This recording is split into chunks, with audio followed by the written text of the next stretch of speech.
todo esse ambiente calibrado por uma série de emoções envolvidas, né, Samuel? Veja, Nicolas está sendo acusado por alguns de ser o grande responsável. Flávio ontem chegou a soltar um palavrão na CNN porque sabe que foi talvez mais do que ele imaginaria como resposta.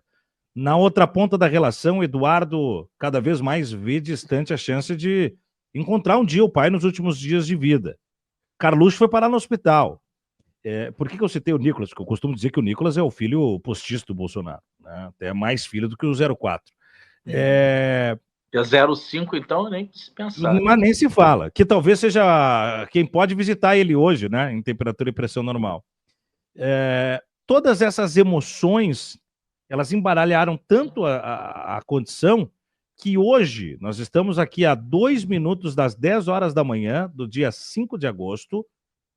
Se precisasse escolher esse nome para representar o bolsonarismo, a Folha de São Paulo ontem estava falando que para São Paulo, o Senado pode contar com o irmão do Bolsonaro. Um irmão atirado do Bolsonaro que desenterraram aí, que é a cara do Bolsonaro, é a lado do Bolsonaro, que não é. Tentou candidatura outro dia aí, não tem grandes registros, mas o fato é, o núcleo duro derreteu nessas emoções, Samuel. Eu não sabia dessa hipótese de resgatar esse irmão. Quando você começou a falar, eu lembrei. Esse cara já foi candidato. Esse cara já foi. E eu lembro como o Bolsonaro desdenhou dele na época, como cara lá, tá bom.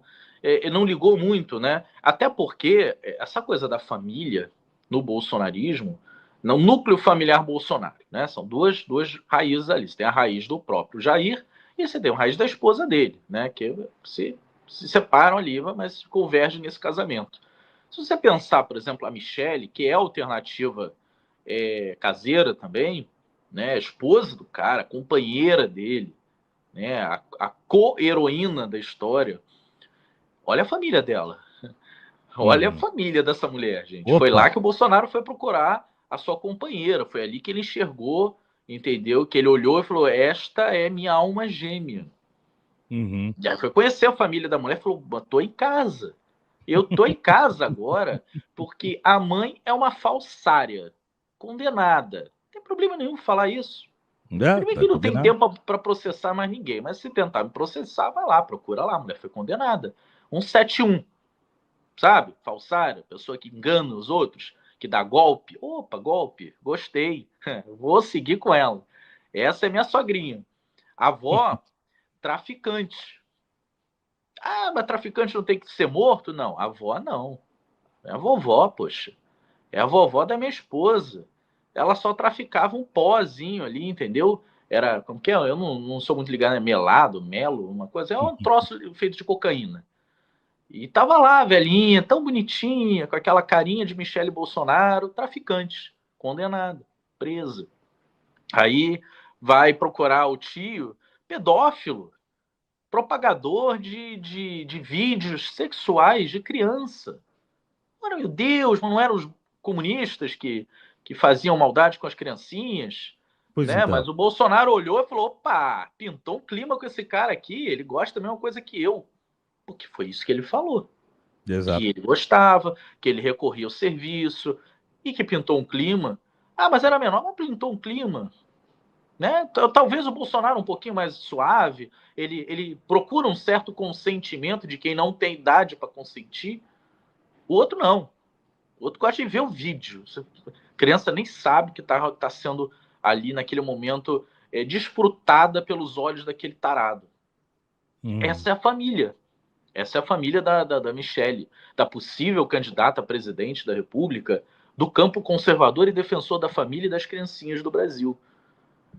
Bom, aí você olha para a família do Bolsonaro, você vê essa turma essa prole que ele produziu, né, uma prole que é melhor sintetizada na cara do Carluxo. Imagine a cara do Carluxo na sua frente agora.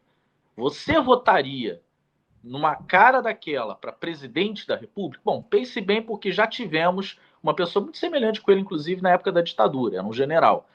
Mas pense assim, olhe para a cara de louco daquele sujeito.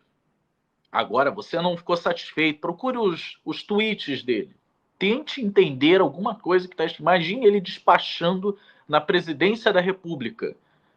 Vai ter meia dúzia de assessor para tentar fazer a hermenêutica do que foi despachado por Carluxo, porque é impossível de entender se ele está sendo irônico ou não, ele mistura um assunto com outro, e no final você entende qual foi o tema desse tweet. Não sei. Falou de tanta coisa, ao mesmo tempo falou de nada. Então, meus amigos, a família Bolsonaro vai tentar manter o seu controle, porque eles foram capazes de organizar a direita brasileira no momento em que Aécio Neves tenta um golpe de Estado e se levanta contra as eleições do Brasil. Não é fruto do bolsonarismo pedir o voto impresso e ignorar a confiança das urnas no Brasil. Quem puxou essa linha foi Aécio Neves, do PSDB. Mais um cara que gosta de farinha láctea, né? Ele puxa esse bonde. Em seguida, o nobre Michel Temer, um cara de centro, um cara da direita tradicional, né? Ele é o cara que incentiva a derrubada da presidente Dilma. E a partir desse cenário criado por eles é que vem Bolsonaro. Porque o Bolsonaro consegue organizar essa confusão que foi criada ali naqueles 3 anos, né, de 14 até 17, ele organiza em 2000, final de 17, começo de 18, numa candidatura da extrema-direita, sim, nós sabemos, mas que pegou todos os campos da direita, inclusive a propalada centro-direita, que não dói, não machuca e que não tem efeitos colaterais muito graves. Né? Não, pode tomar um pouquinho, entendeu? Tomar um pouquinho não faz mal. Essa é a centro-direita brasileira. Ela foi lá, se uniu ao veneno pesado, dissolveu tudo no mesmo negócio e entubou no paciente brasileiro.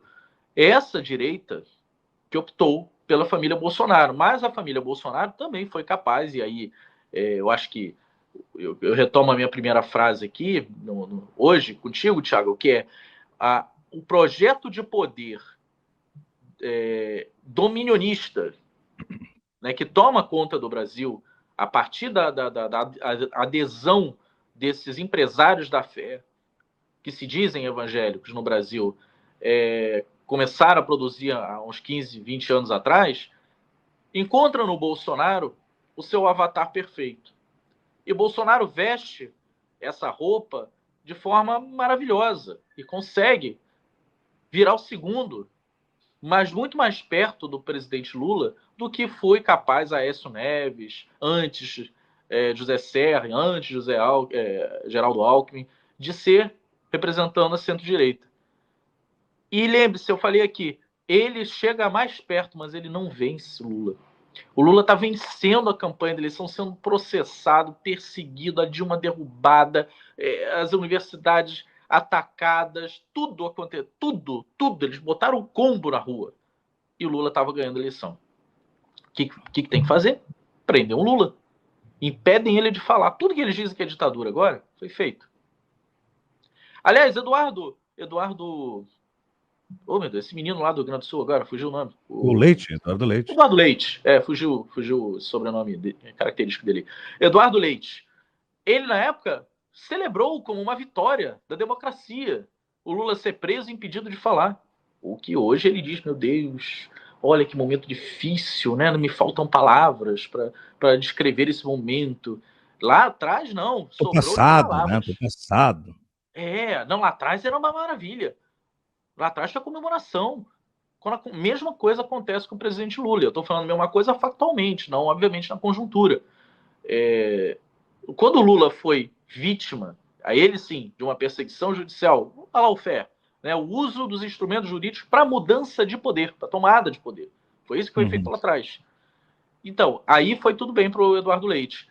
Esse processo todo foi necessário depois de tudo que eu narrei do Bolsonaro encaixar como uma luva no avatar que o dominionismo precisava.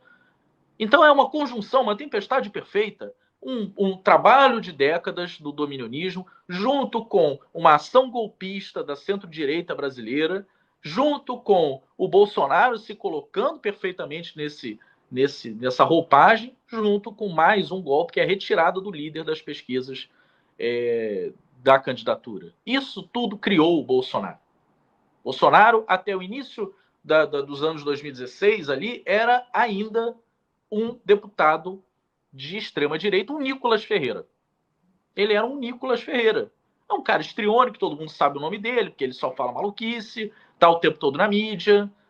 Mas ninguém levava a sério a capacidade de um cara desse ganhar eleição.